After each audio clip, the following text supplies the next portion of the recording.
name's Paul Webster. I work for an organisation called NAVCA. My name's Louise Stokes. I am Chief Officer of the North Shropshire Launch and Action. I'm Pat Bell. I work for the Preschool Learning Alliance. I'm Paul Page. I'm the company manager at the Hive.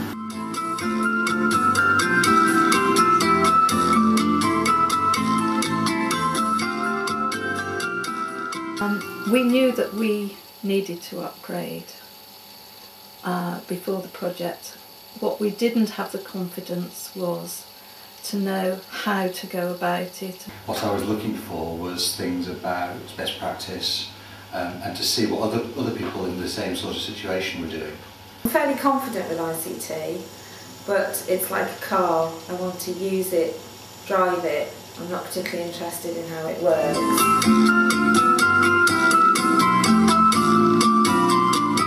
Quite easy to make wrong decisions is around software purchasing and then ongoing support. As if you've got a strategy, you can then put together a set of steps so that you can move towards your final endpoint. A strategy is just another word for a roadmap. It's essential, I think, to know what technology is out there and how it can help you. Understanding what your equipment's like, what it can and can't do, what's needed to keep it safe is really important and saves you time in the future. Till you take those steps and plan and look around, you don't know how you can actually be taking advantage of it and making life so much easier for yourself. Probably one of the biggest challenges that people think of is cost. The problems I have around ICT are not knowing ever what you're being sold or what you're buying is absolutely appropriate for what you need. We didn't have broadband and we knew that we really needed broadband. I know that there are lots of things you can do, and it's actually a matter of expanding the things we were doing. And we thought this project was going to be a really good way of getting some expert advice. Angela, who was the project manager, was excellent, and she understands IT but doesn't speak in a completely foreign language. It actually makes you think about how your organisation is using ICT. A lot of work at the beginning thinking about the ICT that we were currently using, how we were using it, what better use we could make of what we'd got, and what we could do better if we had something different or something more. And the very fact that you actually sat down and spent some time thinking about it before we actually got round to doing anything about it was very valuable. So we had a health check on our equipment, and then this wonderful list appeared of things that we needed to do that actually didn't cost very much. People came and looked at our computers, looked at the memory size, looked at the phone lines and looked at the possibilities of broadband, upgrading the memories of the computers, and it all suddenly became very exciting.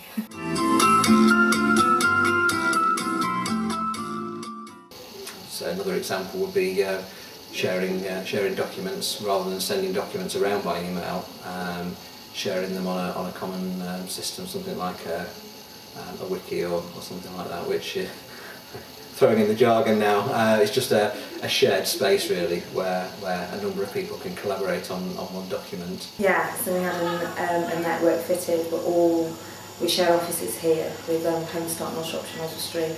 We're all wired remotely, wirelessly or whatever to one printer. You know, really simple things that sound really simple but aren't actually. Being able to share your calendars and diaries with people can make the organisation more efficient. I think it's important to know what's out there, what's about to be out there, and to think about how you could use it to make the most of the services that you offer. It's now relatively easy with the right advice to pick up computer hardware equipment for a couple of £100. The main benefit was the fact that there was a small lump of capital funding available as part of the project, which meant that although one of the things I knew when I walked into the project was we actually needed to put a proper backup strategy into place. I also knew I couldn't afford the lump of money I needed to buy the hardware to do it properly. So that lump of capital actually bought me the hardware. Much less stress in the office because the computers behave themselves. You don't have to sit and wait for things to download. Very confident with IT before, but I think I'm even more so now in terms of being more confident about running, managing, and the network was completely unknown to me before, and it's not rocket science at all. It's quite simple and not expensive. Despite the fact I was pretty confident in the first place, I think I have gained confidence that I know just where I'm going to now. Certainly in the sort of the 2-year short-term period, and I think from here on in I will actually carry forward that planning. I suppose before the project we didn't really think a great deal about our IT, and the one thing is now that we are aware of it. We knew that we needed to upgrade before the project. What we didn't have the confidence was to know how to go about it and which were going to be the best models, which was going to be the best system for secure backup, etc, etc, etc. So to have someone to actually guide us in making the right choices was wonderful. So now with computers that have been upgraded, with upgraded software, with secure backup, I feel really confident.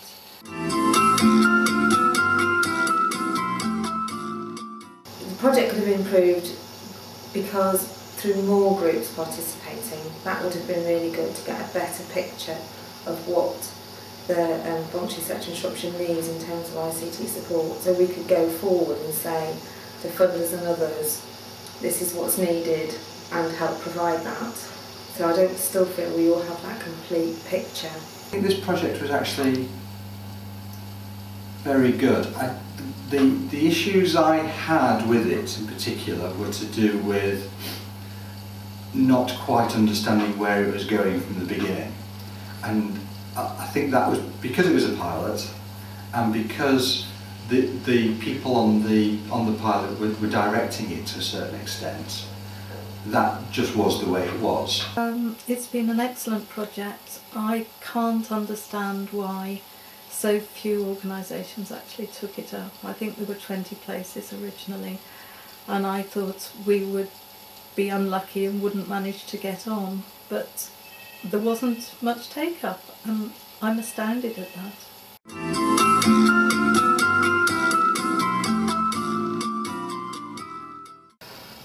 As part of your ICT strategy, as well as the hardware and the software, you need to have also made provision for somebody to help when things perhaps do go wrong. I think it would be really good if organisations in Shropshire, multi-sectoral organisations, could share their resources more in terms of ICT support or suppliers of equipment, so that it is cheaper and more sustainable in the future. I think the idea of having a centralised support person that all the community organisations could absolutely use and could ring up in case of emergency was a really good idea. Also, the ongoing support, I think, is something that is really valuable. Quite often it can be a small problem, for example when we installed our broadband, our computers which were already networked. Once the broadband was installed on the one computer, the networks ceased to work. And in the event it was a matter of sending one email and getting an email back saying, go here, click on this, check that there's a tick against this box, check that there isn't a tick against this box, put a tick in that box, and hey presto, the networks were restored, which took probably less than 10 minutes and everything was working again. But I wouldn't have had a clue without that support. And that sort of thing, a 24-hour helpline just where you can ask silly questions like that, but saves you spending hours trying to work out why things aren't working when you really haven't got a clue. Very valuable.